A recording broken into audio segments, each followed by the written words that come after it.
कृष्ण हरी हरी जय राम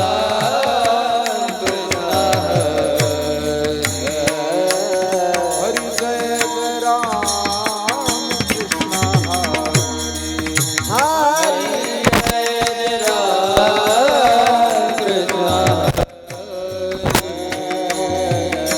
जय जय राम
पाहता लोचनी सुख झाले हो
ये दसे चरित्र केले नारायणी ये तसे चरित्र केले नारायण दसे चरित्र केले नारायण ये तसे चरित्र केले नारायण रामकथा बोधने राखता रामकथा बोधने राखेता रामकथा बोधने राखेता माझी वाणी तुझे वर्णे माझी वाणी तुझे वर्णे गुणना माझी वाणी तुझे वर्णे गुण माझी वाणी तुझे वर्णे गुणना ऐसे देव प्रेम काही कळा ऐसे दे प्रेम काय कळा ऐसे दे प्रेम काय कळा सोंग साहिले आरुपे आनंद ये समजारिले आरोपे आराधे सोंग साहिले आरुपे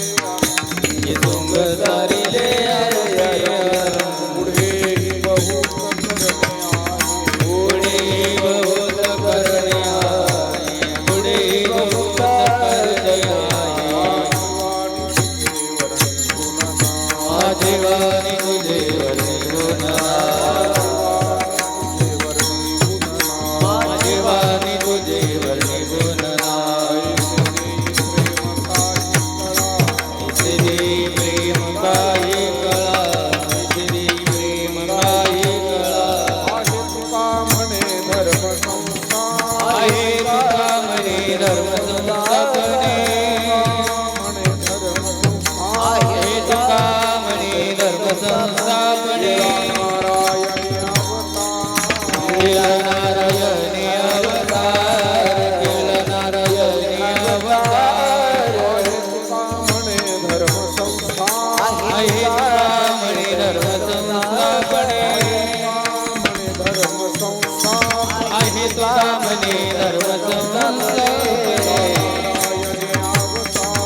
येदसे चरित्र केले नारायणे रांगता गोधणे राखिता हे माझी वाणी तुझे वर्णी गुणनाम ऐसे देई प्रेम काही कळा हे सोंग सारिले या रूपे अनंते पुढेही बहुत करणे आहे माझी वाणी तुझे वर्णी गुणनाम ऐसे देई प्रेम काही कळा आहे तुका म्हणे धर्म संस्थापने केला नारायणे अवतार माझी वाणी तुझे वर्णी गुणनाम ऐसे देई प्रेम काही कळा महायोग पीठे तटे भीमरथ्यां वरम पुंडरीकाय दातुं मुनीन्द्रये समागत्य तिष्ठन्तमानन्दकन्दं परब्रह्मलिङ्गं भजे पाण्डुरङ्गं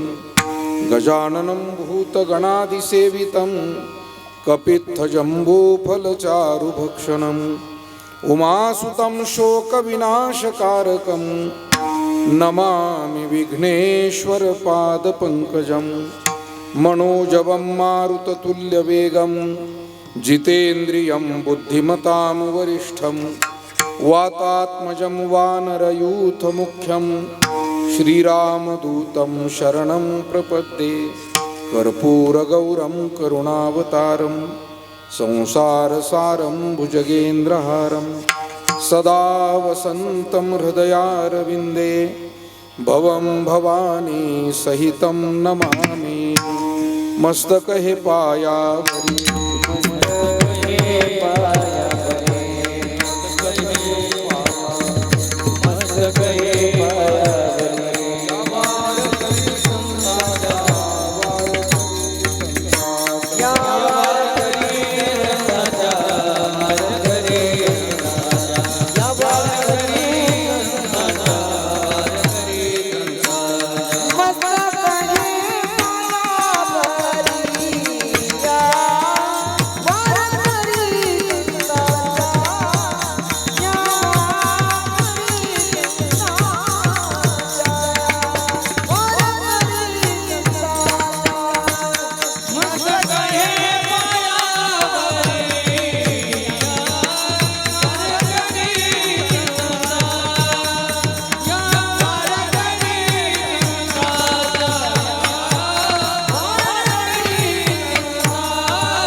केले नारायणे रांगता गोधणे राखीत आहे माझी वाणी तुझे वर्णी गुणनाम ऐसे देई प्रेम काही कळा संत श्रेष्ठ जगतवंदनीय जगद्गुरु श्री तुकाराम महाराज काय व्होल्टेज कमी झाले काय झाले आपण सुरुवातीला जे सेटिंग केलं ते परत बदललंय सर विठाला विठाला विठ्ठल विठ्ठल विठ्ठल आवाज मोकळा करा थोडा बेस याच्यातला कमी करा आवाज मोकळा करा थोडा ट्रबल आणि गेन द्या आणि मॉनिटरला आवाज द्या थोडेसे विठाला विठाला विठ्ठल विठ्ठल विठ्ठल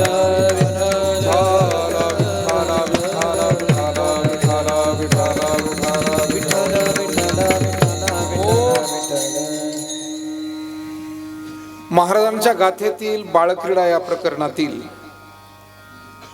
3 चरणांचा आणि बाळक्रीडेच्या ध्रुवपदासह 4 चरणांचा असलेला हा अभंग आहे। या अभंगातून जगद्गुरु तुकाराम महाराजांनी भगवान परमात्मा द्वापार युगामध्ये जेव्हा अवतीर्ण झाले तेव्हा त्यांनी कृष्ण रूप धारण केलं, पण श्रीकृष्ण हे सामान्य बालक नसून ते स्वयं श्री भगवान आहे, श्री नारायण आहे याचा परिचय या अभंगातून महाराजांनी दिला। त्यांच्या अवताराचं कार्य आणि त्या कार्याचं प्रयोजन या अभंगातून महाराजांनी समजावून सांगितलंय। यथामती यथावकाश संकल्पित वेळेमध्ये आपल्याला या अभंगाच्या माध्यमातून ही सेवा भगवंताच्या चरणी समर्पित करायची। तत्पूर्वी 2 शब्दांचा परिहार देणं आवश्यक आहे। सुरेगाव तालुका सिन्नर जिल्हा नाशिक, अतिशय आदर्श असलेलं आपलं हे सुरेगाव म्हणावं लागेल। गाव लहान आहे परंतु सेवा आणि भक्ती महान आहे असं या गावाच्या बाबतीत माणसं मोठी आहे, मोठ्या मनाची आहे, भक्ती मोठी आहे. आणि म्हणून एक 70-80 उमऱ्याचं आपलं गाव, 500-600 लोकसंख्येचं गाव, आणि या गावानं खऱ्या अर्थानं सर्वांसमोर एक आदर्श ठेवलेला आहे. गावच्या मंदिराचा अतिशय चांगला जीर्णोद्धार आपण गावकऱ्यांनी करून घेतलाय. गावातील वडीलधारी मंडळी, महिला मंडळी, गावातील तरुण मंडळी, विशेष करून गावातून जे बाहेर गावी नोकरी व्यवसायाच्या निमित्तानं गेलेली मंडळी, या सर्वांचा सहभाग, अतिशय चांगलं सहकार्य. आणि त्यातून भगवान श्री रोकडेश्वराचं, महादेवाचं मंदिर, त्याचबरोबर हनुमानजींचं मंदिर, विठ्ठल रुक्मिणी माता, गणपती बाप्पा, नंदी, महादेव, सर्व मूर्तींची स्थापना पूज्य संत मंडळींच्या शुभ हस्ते आणि वेदशास्त्र संपन्न अशा ब्रह्मवृंदांच्या मार्गदर्शनाखाली गेले 3 दिवस आपण हा सर्व विधी पार पाडलेला आहे. आणि मला वाटतं सुरेगावमध्ये यावर्षी 2दा दिवाळी साजरी झाली असं म्हणावं लागेल. एक दिवाळी आपली होऊन गेली, पण ही देव दिवाळी म्हणतो आपण.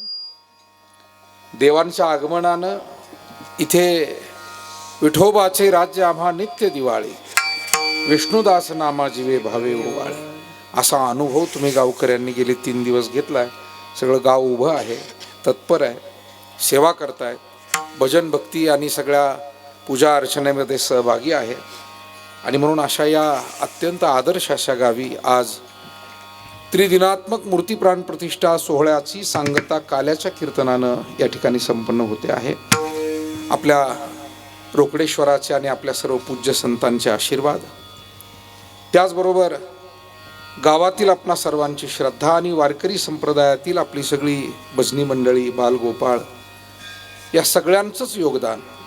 गायनाचार्य आमचे गोरडे महाराज, अरसूळ महाराज, इलग महाराज, आमचे महाराज असतील किंवा हे सगळे बालगोपाळ विद्यार्थी आहेत, चोपदार आहेत, आपल्या महिला आणि मुलीसुद्धा आपल्या सगळ्या सेवेमध्ये सहभागी आहेत, आपले बाल विनेकरी आहेत.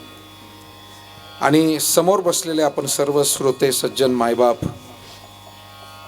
आपल्या सर्वांच्या वतीनं मला वाटतं जवळजवळ 4-5 महिने झाले असतील योगेशजींनी संपर्क केला.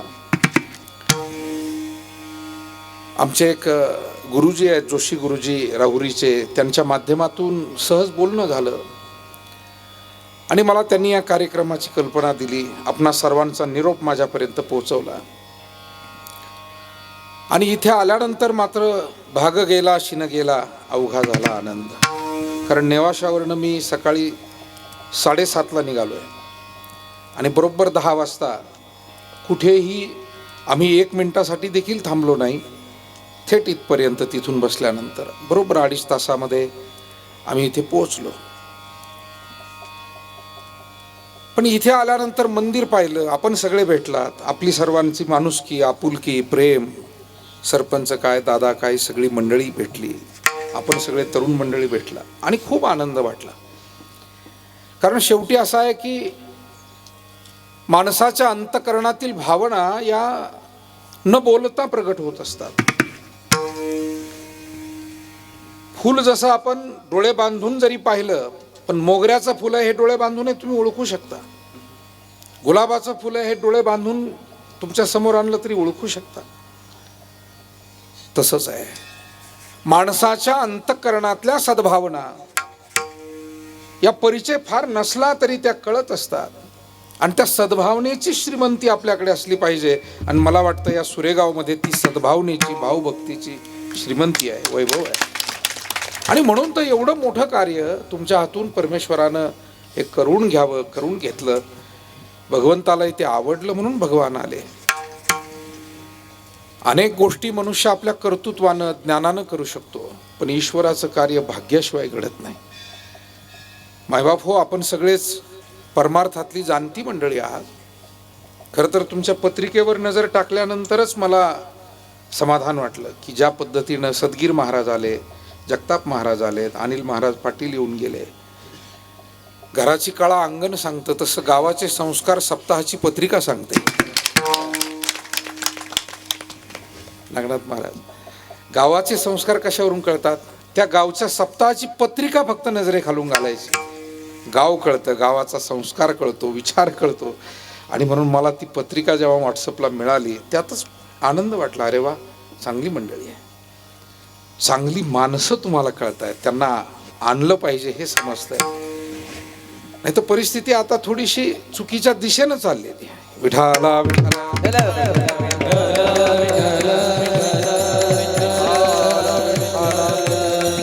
आणि या महाराष्ट्रामध्ये तीर्थक्षेत्रांपासून ते गावखेड्यापर्यंत वारकरी संप्रदायामध्ये चांगली मंडळी पुष्कळ आहे, अतिशय चांगली. जसं आता आमच्या अर्सुळ महाराजांनी केवढी गोड वारकरी ठेवणीची चाल काढली. नागनाथ महाराज तर आमचे जुने सहकारीच आहेत. पण ज्या वेळेला इलग महाराज आपण असं सगळे हे नव्या पिढीकडून ऐकतो त्यावेळेला आणखी आनंद वाटतो. याचा धरीन अभिमान करीन आपुले जतन. आपण आपला विचार संस्कार जतन करणं, आपली सेवा जतन करणं. आणि म्हणून आपण गावकऱ्यांनी अतिशय भक्तिभावानं सेवा केली. मला असं वाटतं परमेश्वराच्या दरबारामध्ये कोणाची उधारी कधी राहत नाही. बरं, आपण मगाशी जसं सांगितलं की गावातले आमचे बर्डे कुटुंबीय त्यांनी सुद्धा 5-5 हजाराची देणगी दिली. मला गावकरी तोंड भरून सांगत होते आले तेव्हा. म्हणजे गरीबातल्या गरीब माणसापासून ते मोठ्यातल्या मोठ्या माणसापर्यंत प्रत्येकाने आपल्याला जे जे शक्य आहे ते चांगल्यात चांगली सेवा सर्वांनी इथे केलेली आहे.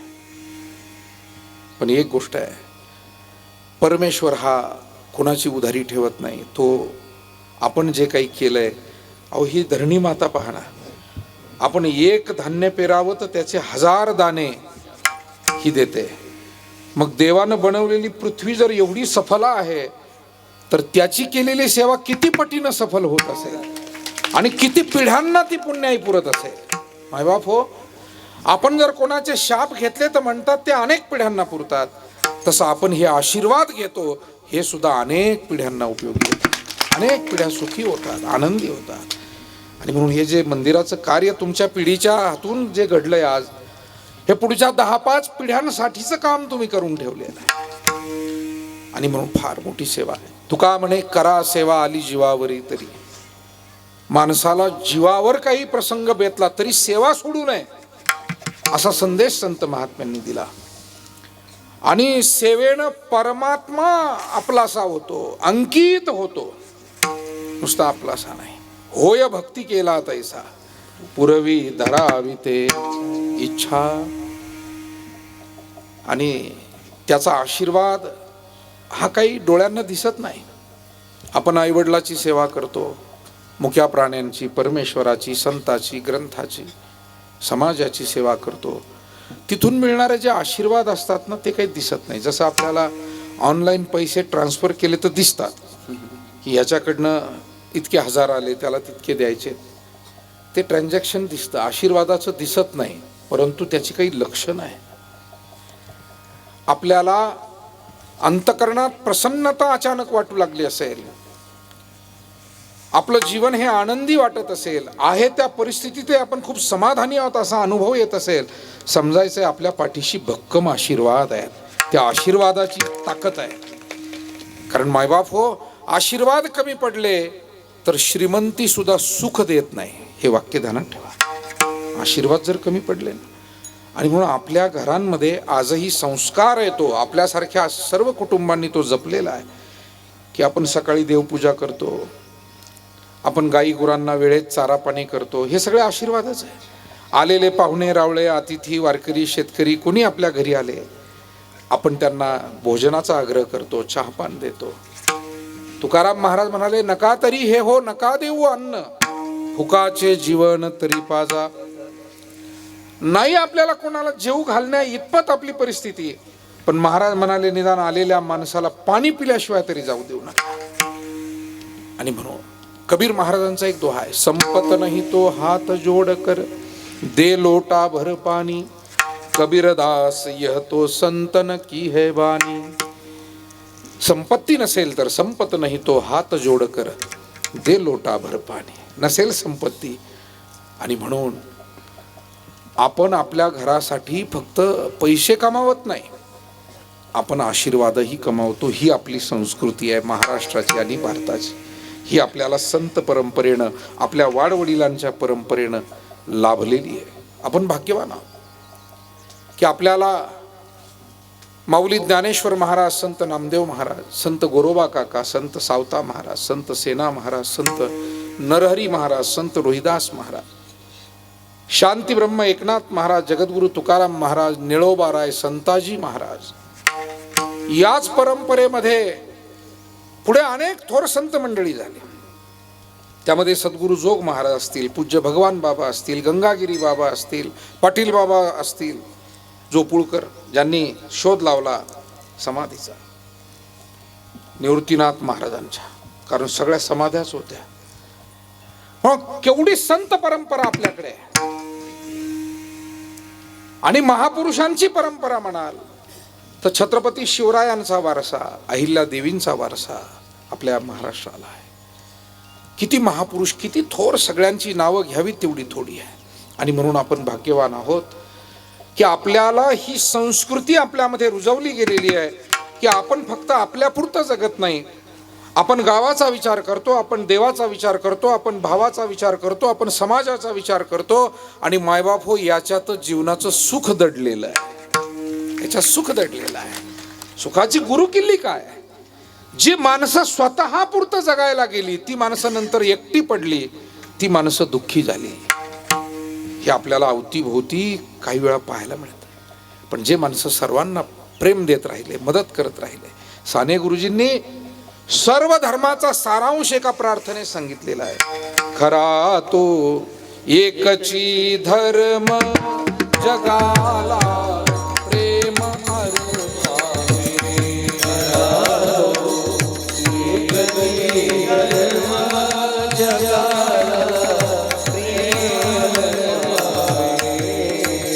जगी जे हीन अतिपतित, जगी जे तीन पद दलित, तया जाऊन उठवावे, जगाला प्रेम अर्पावे.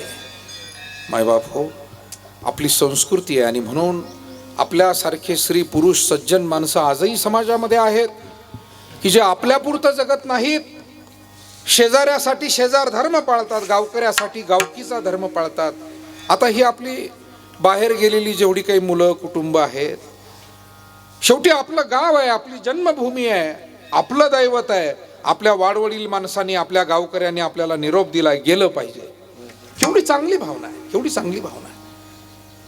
आज माणसं म्हणजे इतकी परिस्थिती कठीण आहे की पोटच्या आईबापाच्या अंत्यविधीला सुद्धा काही लोक म्हणतात आमचं येणं होत नाही. आणि मग अशा परिप्रेक्षामध्ये आपली ही सगळी मुलं मुली बाहेर गेलेली येऊन इथं सेवा करत असतील तर यांचं टाळ्या वाजून अभिनंदन केलं पाहिजे.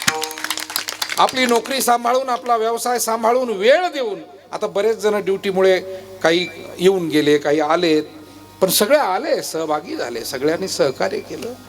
मला हे सगळं ऐकून, मी ना दररोज काही सांगायला फिरत नाही, मी प्रत्येक ठिकाणी चांगलं पाहायला फिरतो. प्रत्येक गावात गेलं की काहीतरी चांगलं पाहायला मिळतं, चांगलं अनुभवायला मिळतं, चांगलं शिकायला. आपण काय शिकवणार आहोत? आपण शेवटी संतांचे सगळे सेवक आहोत. कीर्तनातून उपदेश करण्यासाठी कीर्तन करावं असं कुठेही संतांनी सांगितलं नाही. नोहे हा उपदेश तुमचे बडबडिलो शेष. आणि उपदेशासाठी अधिकार पाहिजे. आपण तर सगळे सेवक आहोत, वारकरी आहोत, पण आपल्याला शिकायला मिळतं, हे मात्र खरं आहे. अनेक ठिकाणची आदर्श भजनी मंडळं, अनेक ठिकाणचे आदर्श गावकरी, आदर्श वारकरी, आदर्श कार्यकर्ते, तरुण, माता, भगिनी, दानशूर, अशा सगळ्या मंडळींच्या भेटी होतात. आणि हे पाहून आपणच आपल्या या धर्माविषयी, आपल्या संस्कृतीविषयी पुन्हा एकदा आपल्याला समाधान वाटू लागतं की केवढा थोर देश आहे. मी काल वाचत होतो एका ठिकाणी, एक मेसेज मला कोणी पाठवला, फार छान मेसेज होता. म्हणाले लोकांना हल्ली परदेशाचं आकर्षण आहे. कोणी म्हणतं अमेरिका फार चांगली आहे, कोण म्हणतं युरोप चांगला आहे, स्वित्झर्लंड चांगलं आहे, इंग्लंड चांगला आहे, युरोप चांगला, रशिया आहे, अमुक आहे, धमुक आहे. पण त्या एका अभ्यासकानं छान लिहिलं होतं. त्यानं सांगितलं, मायबाप हो, भारतामध्ये जे वातावरण आपल्याला मिळतंय, जो आनंद मिळतोय, जी सुरक्षितता मिळते, ती अन्य ठिकाणी नाही. अमेरिकेमध्ये एवढी वादळं येतात, ते पाहायला चांगलं वाटतं, सगळी सुविधा चांगली आहे, आधुनिकता आहे. पण बर्फाची वादळं जर आली तर लाईट डिस्कनेक्ट होते, आणि लाईट जर डिस्कनेक्ट झाली आणि ते घरातलं हीटर बंद पडलं तर अशाही घटना घडतात. त्या थंडीमध्ये गोठून ते परिवार मरून जातात. म्हणजे किती धोके पहा. रशियामध्ये उणे 50 डिग्री तापमान असतं. काय तिथे तुम्ही जीवन जगणारे, हाडं गोठवणारी जिथे थंडी आहे. युरोपामध्ये कधी पाऊस पडतो, छत्र्या घेऊनच फिरत असतात इंग्लंडचे लोक. तुम्ही जरा नीट पहा, छत्र्या त्यांच्या सोबतच असतात. आपल्याकडे ती इंग्रजांनीच छत्री आणली, आपले घोंगटे होते पहिले सगळे. आपले शेतकरी काय वापरायचे, आणि अजूनही शेतकरी ते वापरतो. आणि घोंगटा म्हणजे काड्या मोडत नाही, लई वारा आलं तर उलट होत नाही, शिवाय उब राहते. कितीही भिजला तरी अंगाला काय राहते, त्या पोत्याची उब राहते. आणि म्हणून भारतामध्ये बघा ना तुम्ही, 4 महिन्याचा उन्हाळा आहे, 4 महिन्याचा पाऊस काळ आहे, 4 महिन्याचा हिवाळा आहे. अति थंडी नाही आहे आपल्याकडे. उणे तापमान कधी जात नाही. गेलं तरी आपण जास्तीत जास्त 5 पर्यंत ऐकलेलं आहे. 5-6 पर्यंत खाली आलेलं तापमान आपण, त्याच्यापेक्षा नाही. बघा ना काय आपलं वाढलेलं तापमान उन्हाळ्यात सुद्धा. आता हळूहळू दुर्दैवानं आपण वृक्षतोड आणि या सगळ्या निसर्गाच्या छेडछाडीमुळे ते दुर्दैवानं आता 47-48 पर्यंत जाऊन पोहोचलंय उन्हाळ्यातलं. काही ठिकाणी, सर्व ठिकाणी नाही, आपल्याकडे नाही तितकं होत, पण विदर्भामध्ये तो आकडा 48ला जाऊन पोहोचतो. आणि राजस्थानच्या वाळवंटी भागामध्ये तो 50-52 पर्यंत सुद्धा जातो, असं आपण वाचतोय, अभ्यासकांकडून समजून घेतोय. विठाला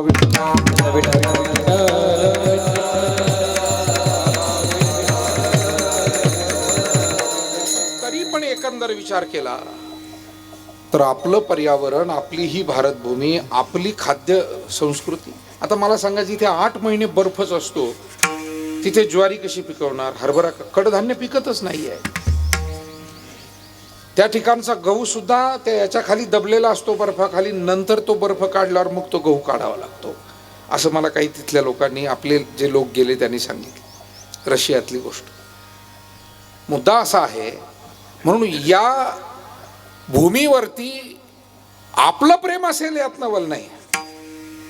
भगवान जेव्हा इथे अवतार घेऊन आले राम अवतारात, तेव्हा रामाने सुद्धा या भूमीचं वर्णन केलेलं आहे.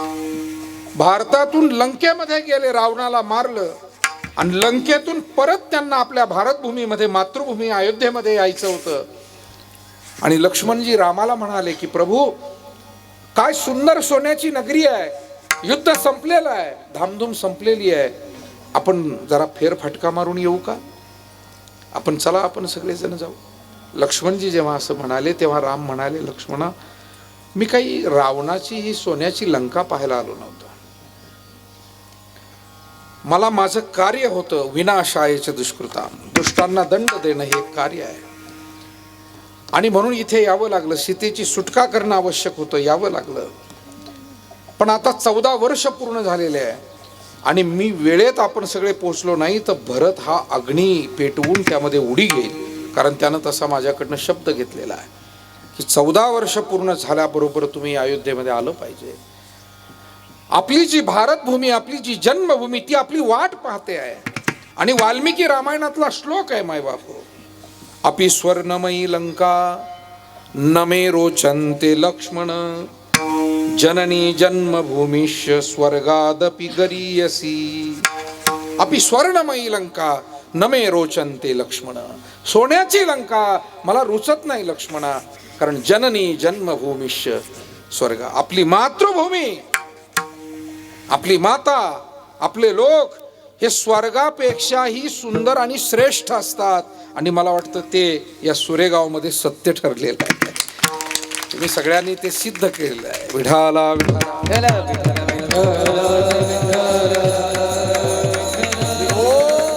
गणपतीची स्थापना झाली. विठ्ठल, रुक्मिणी, हनुमानजी आणि महादेव. गणपती हे विघ्नहर्ता आहे, सुखकर्ता आहे, बुद्धिदाता आहे. निश्चित आपल्या सर्वांवरील अरिष्ट ते दूर करतील, सर्वांना सुख प्रदान करतील आणि सर्वांना बुद्धी प्रदान करतील. विठ्ठल रखुमाई हे तर मायबापांच्या सेवेचं प्रतीक आहे. विठ्ठल रखुमाई या सेवेतून पहिला संदेश काय जातो वारकरी संप्रदायाच्या विठ्ठल भक्तीतून? तर आई वडिलांची सेवा.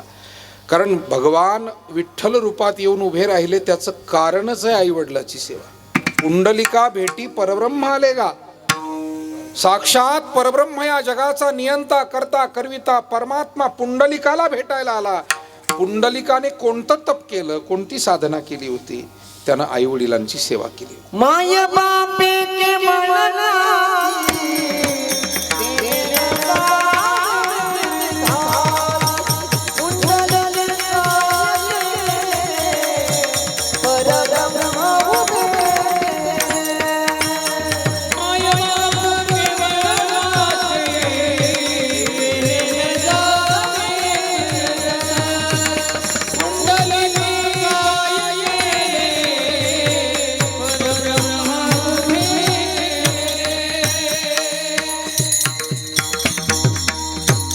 माय बापे केवळ काशी तेने न जावे तीर्थाशी. पुण्य केले परब्रह्म उभे ठेले.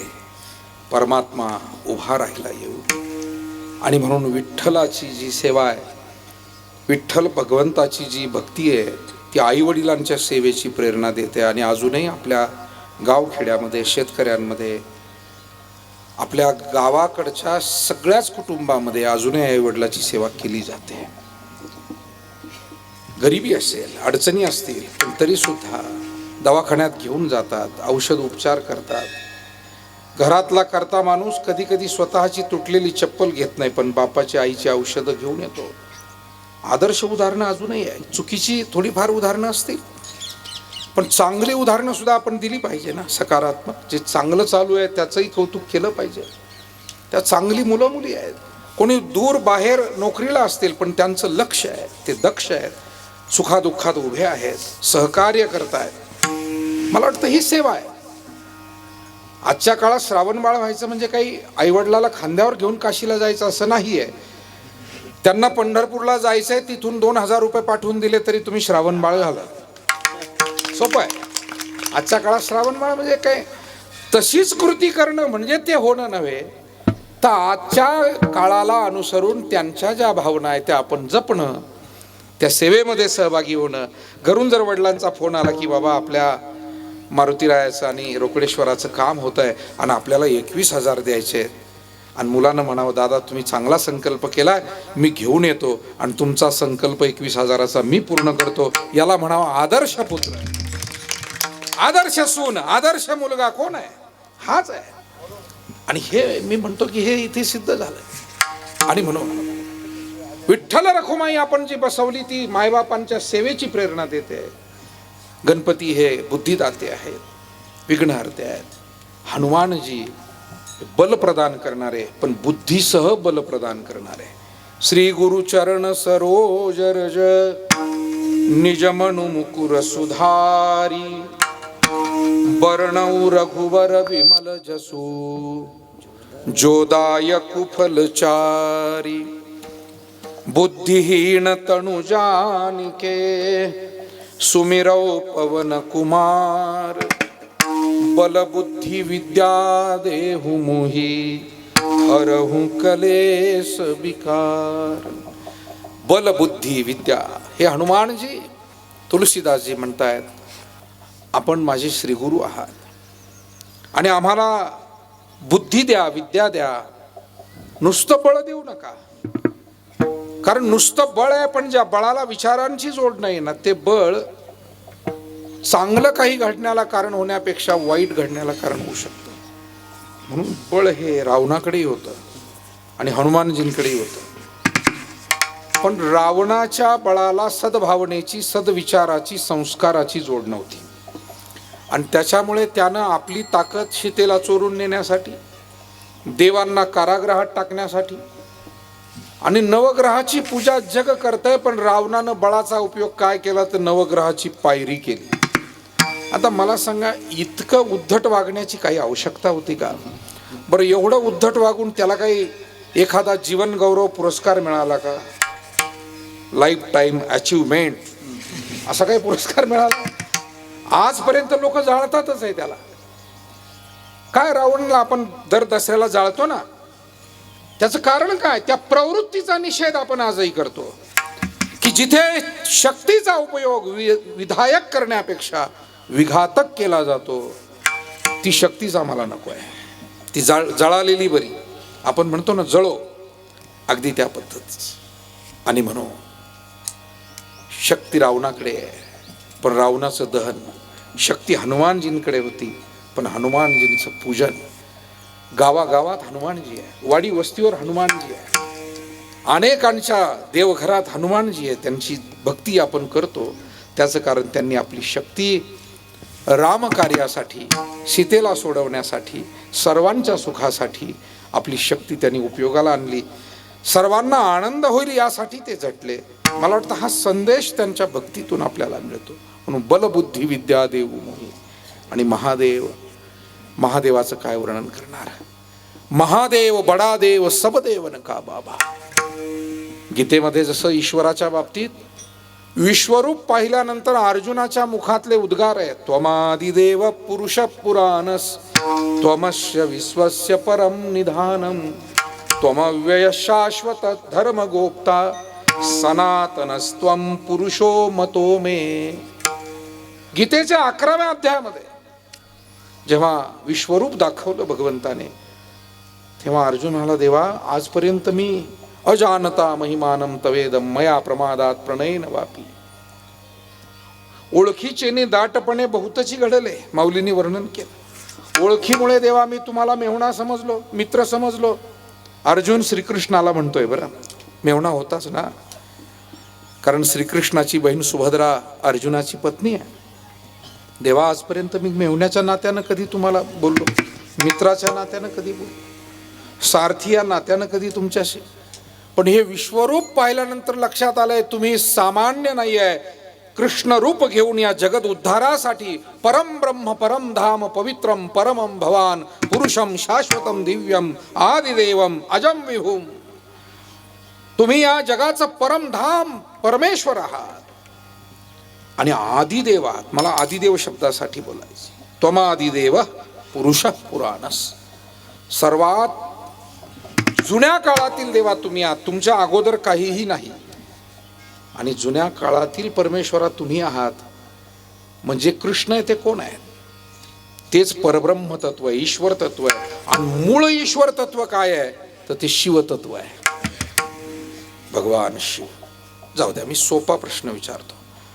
भगवान प्रभू रामचंद्राचे आई वडील आपल्याला माहिती आहे ना. वडिलांचं नाव काय प्रभू रामाच्या? दशरथ राजा. आणि आईचं नाव कौसल्या माता.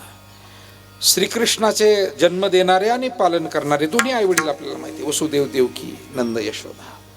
मला सांगा महादेवाचे मायबाप कोण आहे? सांगा बरं, जरा डोकं चालवा थोडं. कुठं काही ऐकलं असेल, वाचलं असेल, सापडतंय काही? आणि म्हणून त्वमादिदेव, महादेव हे आदिदेव आहे. त्यांच्या अगोदर काहीही नाही आहे, त्यांच्यापासून हे जगत निर्माण झालेलं आहे. विठाला विठाला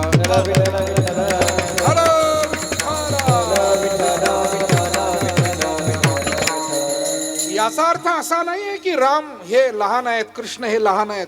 लहान मोठा हा भाग नाही आहे. पण जसं मूळ सोनं आणि त्या सोन्याचे अलंकार, अलंकारातही तेच सोनं आहे, पण मूळ सोन्यातून केलेले अलंकार, तसं मूळ ईश्वर तत्वाचे हे अनंत अवतार आहे.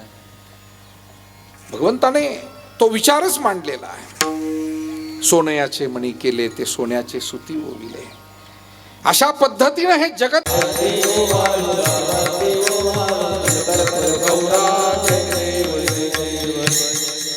देवी दैती सागर मंथन पै केले.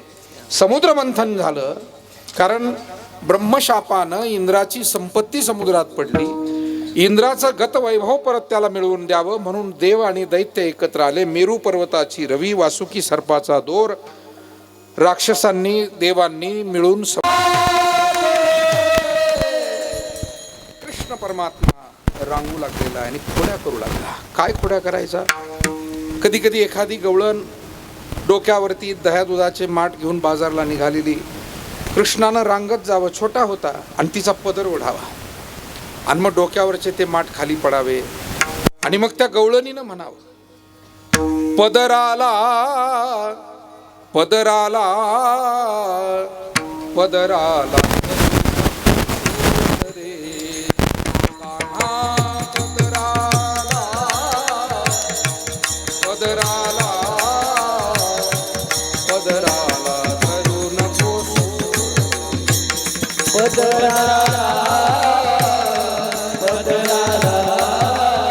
तालात धरलं, तालात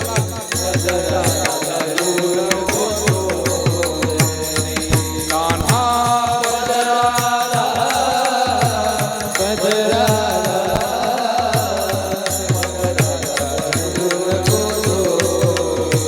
मी गवळ्याची सुंदर राधा, मी गवळ्याची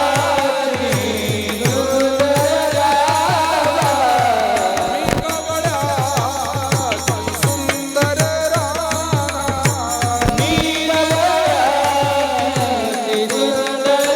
राधा,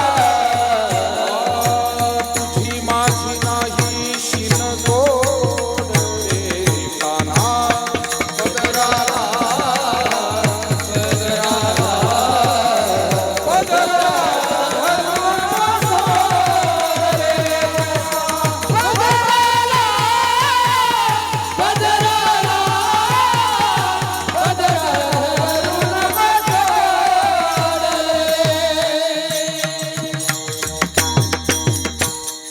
कृष्णा, पदराला धरू नको.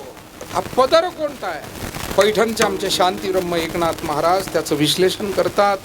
पदर मायेचा ओढीला, माया मोहरूपी पांघरून जे आपण अंगावर घेतो, म्हणून हा मायारूपी पदर पुरुषाला आणि स्त्रीला, पुरुष भक्त असो किंवा स्त्री भक्त असो, पण माया मोहात अडकले की समजायचे तो पदर बाजूला त्या माया मोहाचा केला पाहिजे. हा त्याचा अर्थ आहे.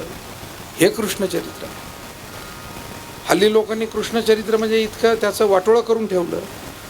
आणि गवळणी आता अभंग गवळणी ते याच्यातले म्हणतच नाही, गाथेतले म्हणत नाही, सगळं माथ्यातलं चाललं. माठाला गेला तडा मारू नको खडा, चाल तुझ्या गावाला जाऊन गोकुळ. कोणच्या गाथेत आहे?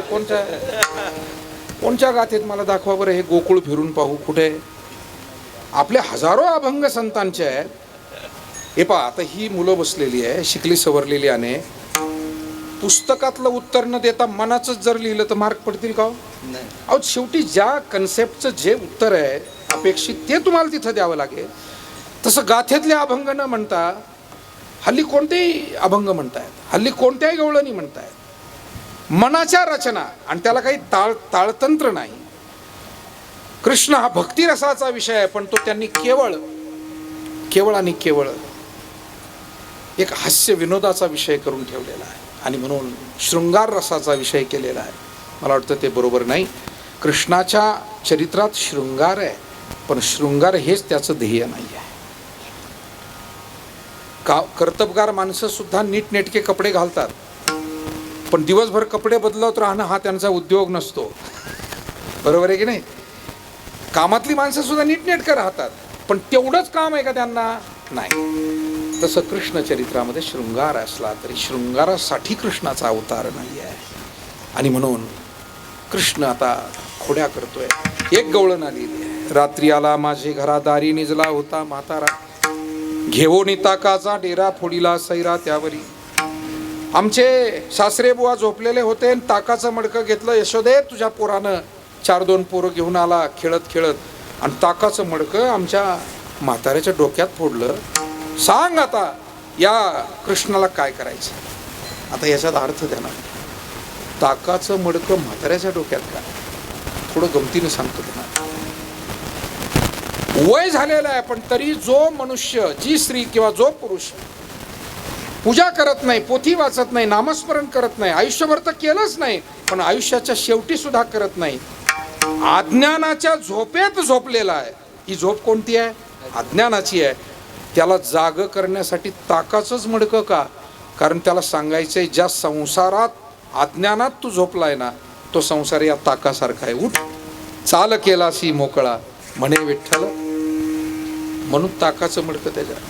म्हणजे काही पाहतो प्राणप्रतिष्ठा होऊन जाते तरी ते घराचंच राखण करते. ते काय देवळाकडे फिरतं. मला वाटतं सुरेगावात असा एकही माणूस नाही आहे. सुरेगाव चांगला आहे, पण काही गावांमध्ये मोठे गमतीचे विषय असतात. सप्ताह सुरू झाला की एखाद्याला न आवडणाऱ्याला त्याचं घर नेमकं मंदिराजवळ असतं. मग तो काय करतो, फिरून येण्याचा प्लॅन करतो. तो म्हणतो लई डोकं उठल आता हे सारखं पारायण, सारखं हरिपाठ, सारखं कीर्तन. आम्ही पाहिलेली अशी माणसं. मग ते 8 दिवसाचा प्लॅन करतात, फिरायला निघून जातात. आमच्या गावात आता सप्ताह सुरू झाला, आम्ही जाऊन येतो म्हणतात. आता असं कुठं असतं का? आपल्या पूर्वीचं लग्न आपण म्हणतो का फिरून येतो?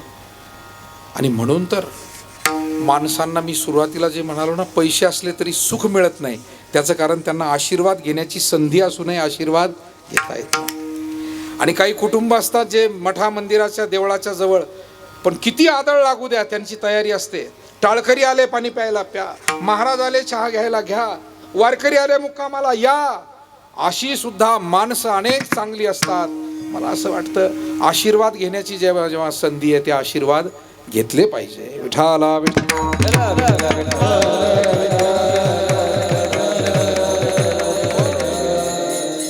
भगवान कृष्ण परमात्मा हा आता रांगतोय, खोड्या करतोय. जगद्गुरु तुकाराम महाराज म्हणतात, त्याचं हे रांगणं, खोड्या करणं, गोपाळांमध्ये खेळणं, याच्याकडे पाहून काही लोकांना असं वाटू लागलं की कृष्ण हा सामान्य बालक आहे. मग तुकोबारायांसारखे संत समजून सांगतात तो सामान्य बालक नाही, तो स्वयं श्री भगवान श्री नारायण आहे. अभंगाचं पहिलं चरण. ये दशे चरित्र गेले नारायण, ये दशे चरित्र गेले नारायण, ये दशे चरित्र गेले नारायण, ये दशे चरित्र गेले नारायण.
रांगता गोधने राखीत आहे. भगवान रांगतोय, गाई चारतोय. अर्थात गावातलं काम त्यानं आटोपतं घ्यायला सुरुवात केली. पुतना मावशी मारली, महाबळ भटाची विटंबना, तृणावर्त राक्षस, शकटासुराचा उद्धार, गोपाळांसमवेत नाना प्रकारचे खेळ. गवळणींच्या खोड्या करताना गवळणी आता त्रस्त झाल्या आणि यशोदा माईकडे तक्रार घेऊन येऊ लागल्या. त्या गवळणींनी अगदी शेवटचा इशारा दिला, यशोदे कृष्णाला सांगावे गोकुळी राहावे की जावे. त्यावेळेला यशोदेला वाईट वाटलं. नाथ महाराज वर्णन करतात, ऐशी ऐकता गाराने यशोदे नयनी आले पाणी,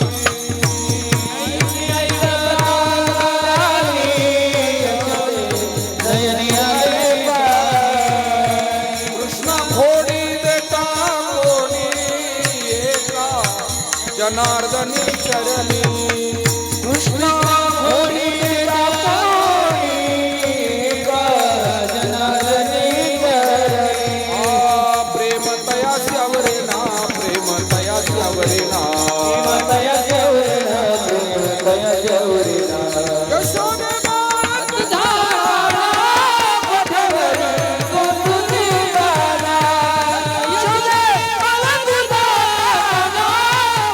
Thank you.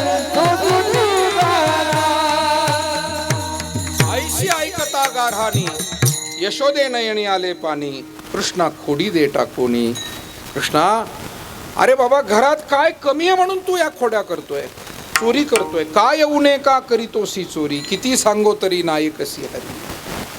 शेवटी लेकराला नुसतं प्रत्येक वेळेला ओरडून चालत नाही, कधीतरी डोक्यावरून हात फिरून समजूनही सांगावं लागतं. आणि ते आपल्यासारखे मायबाप करतच असतात, आजी आजोबा करत असतात. यशोदेनं कृष्णाला मांडीवर घेतलं, कारण म्हातारपणी झालेलं लेकरू आहे, खूप प्रेम आहे तिचं त्याच्यावरती. मुलगी असो वा मुलगा, कधीतरी डोक्यावरून हात फिरून समजून सांगितलं पाहिजे. यशोदा समजावून सांगते, हरी तू खोड्या, हरी तू खोड्या, हरी तू खोड्या, हरी तू खोड्या, हरी तू खोड्या, हरी तू खोड्या, करू माझे पाप.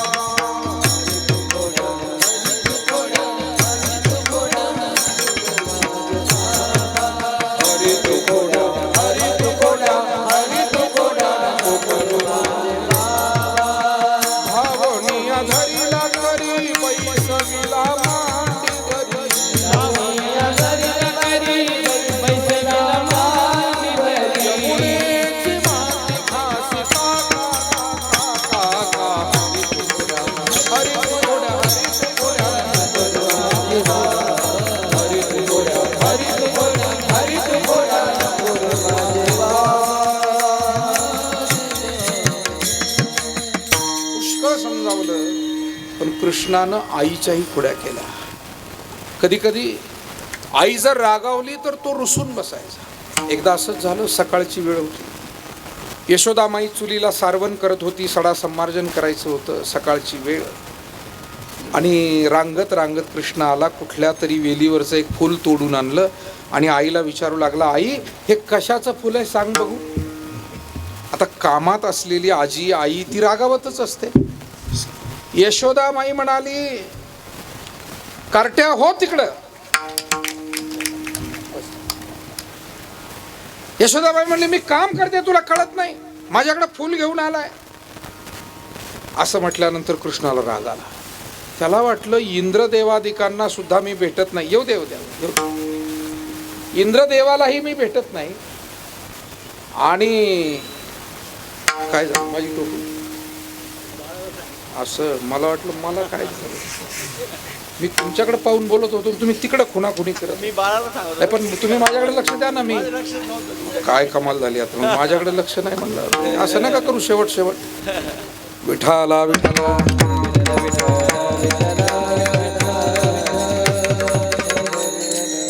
मी असा मास्तर आहे की इकडं पाहत असलो तरी माझं इकडं लक्ष असतं.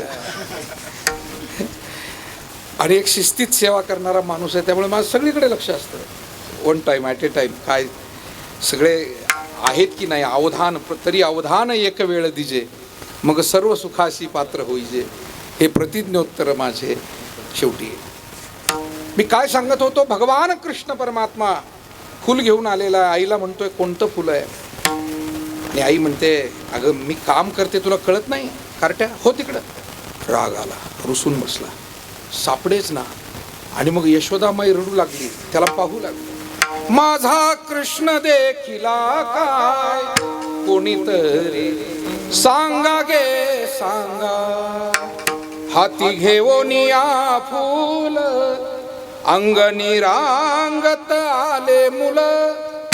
होते सारवीत चूल, कैसी भूल पडिली कोणीतरी सांगा गे सांगा. गावोगावच्या भजनी मंडळींनी या सगळ्या अशा गवळणी म्हणाव्यात, त्या पाठ कराव्यात. कॅसेटवरचे आणि यूट्यूबवरचे जे गाथेत नसेल, गाथेत असेल ते म्हणा, पण जे गाथेत नाही त्या बोगस गवळणी आणि बोगस रचना म्हणू नयेत, नाही तर स्वतःला भजनी म्हणू नये.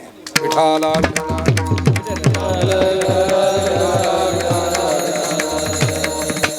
काही म्हणा, मग स्वतःला वाघ्या म्हणून घ्या, आणखी काय म्हणून घ्या. भजनी म्हणायचा अधिकार त्यावेळेला आहे ज्यावेळेला तुम्ही संतांचे अभंग म्हणत असाल, तर तुम्हाला भजनी म्हणण्याचा अधिकार आहे.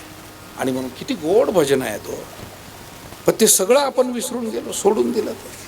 आणि म्हणून कृष्णाला शोधते. एका जनार्दनी माय घरोघरा प्रति जाय, कृष्णा जाणावे ते काय, कुणी सांगा गे सांगा. अर्थात कोणाकोणाच्या घरी जाऊन विचारलं कृष्णाला, तपस्वी, योगी, भक्त, सेवाधारी, पुण्यवान, कारण जो जिथे सापडू शकतो तिथेच विचारावं लागतं ना. काही माणसांना शोधायचं तर ठराविक दुकानात जावं लागतं म्हणजे ते सापडतात.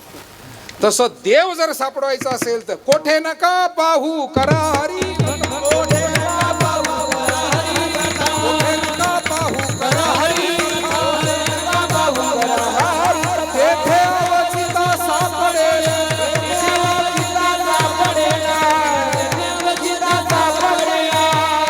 भगवान परमात्मा आता आईच्याही खोड्या करतोय. शेवटी आईच्या लक्षात आलं आपलं बाळ खोडकरच आहे. कारण यशोदा माईनं जर काही स्वयंपाक करायचा म्हणलं तर तिला वस्तू सापडायची नाही, हा इकडचं तिकडं ठेवायचं. मग सांगितलं उद्या जाई तू राना सवे घेवो निघो धना. आनंद झाला.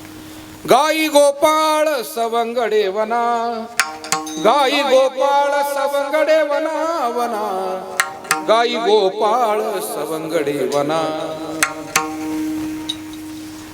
सर्व गाई गोपाळ सर्वांना घेऊन निघालेला आहे. गायी चरतायत.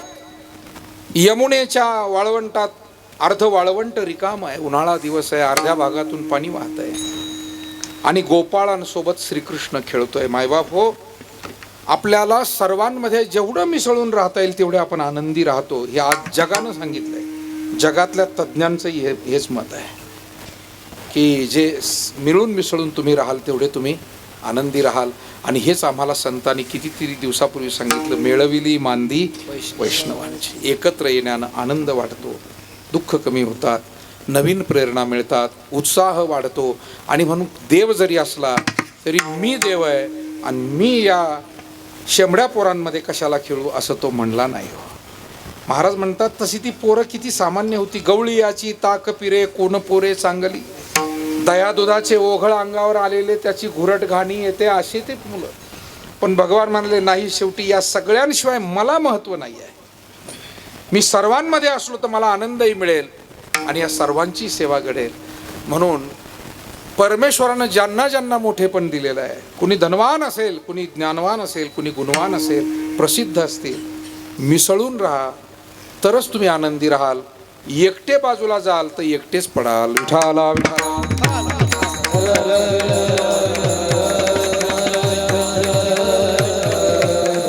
हो, आणि हा संदेश आम्ही मोठे मोठे ज्या वेळेला स्टेजवर असतात त्यावेळेला आणखी जोरानं सांगत असतो. आता आज तर सगळे वारकरी शेतकरीच आपण बसलेलो आहे, पण मोठ्यात मोठी माणसं ज्या दिवशी आमच्या स्टेजवर असतात त्यांना आम्ही जास्त समजून सांगत असतो, सगळ्यांमध्ये राहा. तो आनंद काही वेगळा आहे. आणि अनेक लहान मोठी माणसं हे जपतात, जपलं पाहिजे. नाहीतर मी कुणीतरी वेगळा आहे अशी भावना सतत. पूर्वीच्या काळी मी पाहिलं काही गावांमध्ये काही श्रीमंत माणसं कीर्तनाला येत नसायचे. ते म्हणायचे तिथं मातीत बसावं लागतं. अरे शेवटी मातीच होणार आहे ना आपली एक दिवस. शरीराची होय माती. तुम्हाला देवानं श्रीमंती दिली, वाड्या घोड्यावर तुम्ही राहताय, तुमचं धोतर जरा नीळ दिलेलं कडक इस्त्रीचं आहे म्हणून काय तुम्ही कीर्तनात बसायला लाजता. आणि हीच माणसं तमाशात जाऊन रात्रात बसायची. हे आम्ही पाहिलंय खेडेपाडे. म्हणून जो परमार्थात यायला लाजतो त्याच्या घरी सुख नांदत नाही. आणि जो परमार्थात यायला लाजत नाही, किती काही मान सन्मान असला तिथे सुख कमी पडत नाही.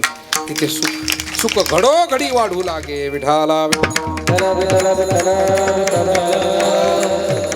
माझे शब्द नाहीये पदरचे, कारण कीर्तनात पदरचं बोलायला काही मुभा नाहीये.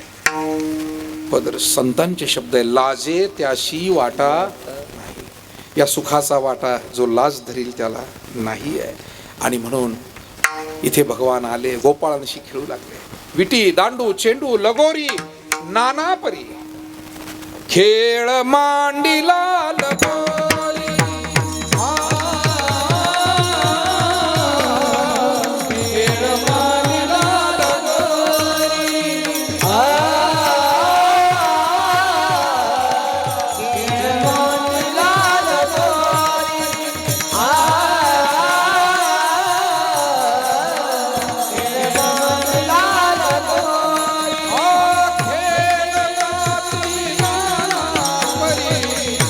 खेळ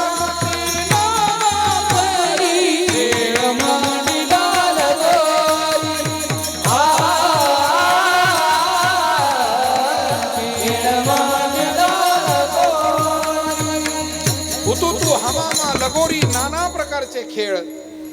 कारण भगवंताला बरचसं कार्य अजून करायचं होतं. पुढेही बहुत करणे आहे, हे सोंग सारिले या रूपे अनंते. पुढेही बहुत करणे. काय काय करायचंय? कालिया मर्दन, कंस, चाणूर, शिशुपाल, जरासंध, वक्रदंत इत्यादी राक्षसांना अजून मारायचंय.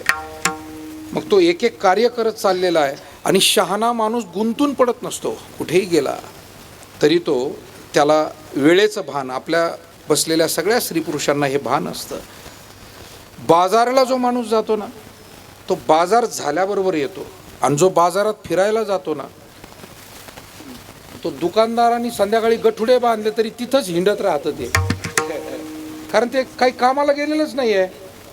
कामाचा माणूस काम झालं की परत निघतो. वेदांत वाचस्पती वैकुंठवासी जगन्नाथ अण्णा म्हणायचे की बाजारामध्ये बाजार करणाऱ्यांची गर्दी कमी आणि हिंडणाऱ्यांचीच गर्दी जास्त. ते म्हणायचे. एक जणाला विचारलं, का रे पिशवी नाही तुझ्या हातात, बाजारला तर दिसतोय आलेला. नाही, बाजारला आलोय मी, पण बाजार करायला आमचा थोरला आलेला आहे. मग थोरला आला, तू कशाला आला? मी आपला असाच आलो म्हणे.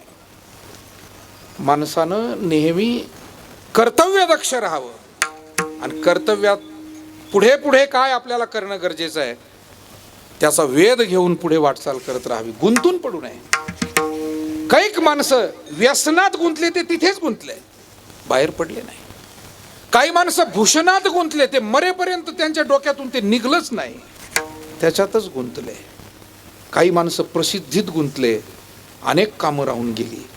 गुंतता येणार नाही आपल्याला. या प्रलोभनाच्या गोष्टी आहे, या टाळता आल्या पाहिजे, सोडता आल्या पाहिजे. कृष्ण कुठेच गुंतला नाही. पुढेही बहुत. पुढे काय करायचंय नेमकं? आहे तो का म्हणे धर्म संस्थापन. आहे तो का म्हणे धर्म संस्थापन. आहे तो का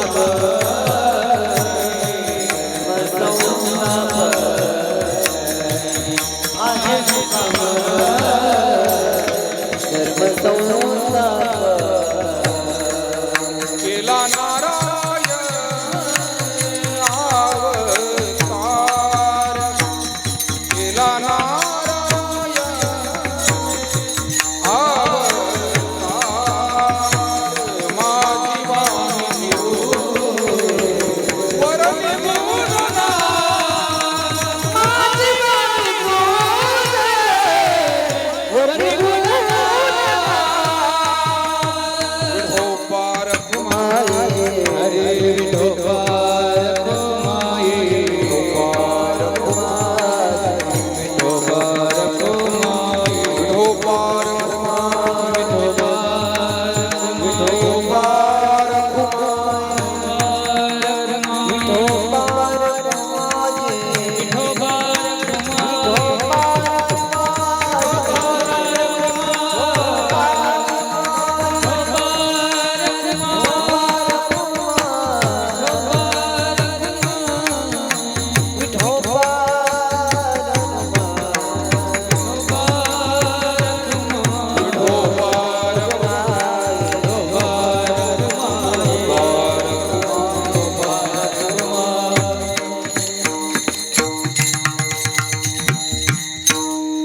भगवान कृष्ण परमात्म्याचं हे कार्य आहे. तुका म्हणे धर्म संस्थापने केला नारायणे अवतार.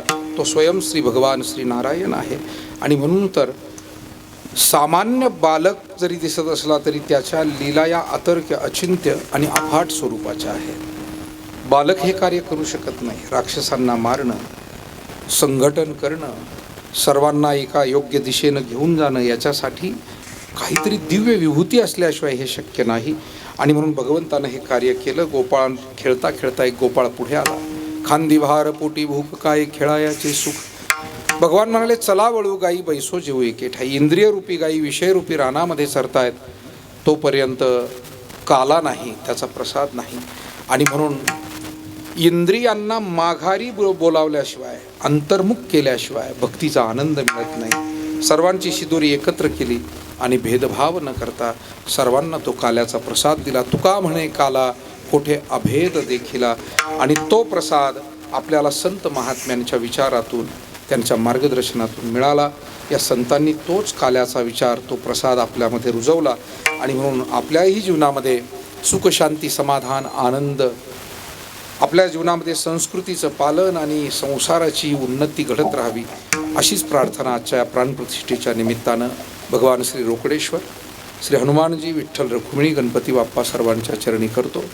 आणि आपण सर्व सुरेगाव तालुका सिन्नर जिल्हा नाशिक येथील ग्रामस्थ अतिशय चांगलं मंदिर बांधलं आणि चांगला सोहळा आपण केला. भगवंताचे नित्य आशीर्वाद आपल्याला या निमित्तानं राहतील. येणाऱ्या काळामध्ये मंदिराची दिवाबत्ती असेल, मंदिराची नैवेद्य पूजा असेल, तिथले भजन पूजनाचे कार्यक्रम असतील, आपण लक्ष देऊन करणारच आहात. पण ही जबाबदारी कुणा एकाची नाही, सर्वांचीच असते. आपल्याला कसं करता येईल ते बघा. आपल्याकडे काय नियम चालू असेल मला माहीत नाही, परंतु काही गावांमध्ये आता फिरत्या पद्धतीनं पूजा करतात. रोज एका कुटुंबाने यायचं, सडा संमार्जन करायचं, रांगोळी काढायची, देवाला नाहू घालायचं. महिना 2 महिन्यातून एकदा नंबर येतो. लोक खूप आनंदाने करतात. लहान लेकरं बाळं घेऊन येतात, पूजा करतात, आरती करतात, नैवेद्य दाखवतात, थोडा प्रसाद आणलेला असतो तो आल्या गेलेल्याला खडीसाखर वगैरे वाटतात आणि 9 वाजता पूजा अर्चा आटोपून घरी जातात. मला वाटतं असे काही चांगले नियम आपल्याला जर का ते स्वीकारता आले, आपल्याकडे काही यापेक्षाही चांगली व्यवस्था असेल तर तीही चालू असू द्या. बाकी पूजा झाली पाहिजे, स्वच्छता राहिली पाहिजे. नाही तर एवढं सगळं आपण केल्यानंतर ते पुढं जर आपण करू शकलो नाही तर त्याचा दोष लागत असतो. देवळामध्ये एकही दिवस असा जाऊ नये की दिवा लावलेला नाही आहे, एकही दिवस असा जाऊ नये, निदान शेंगदाण्याचा का होईना पण नैवेद्य देवापुढे गेलाच पाहिजे. विठाला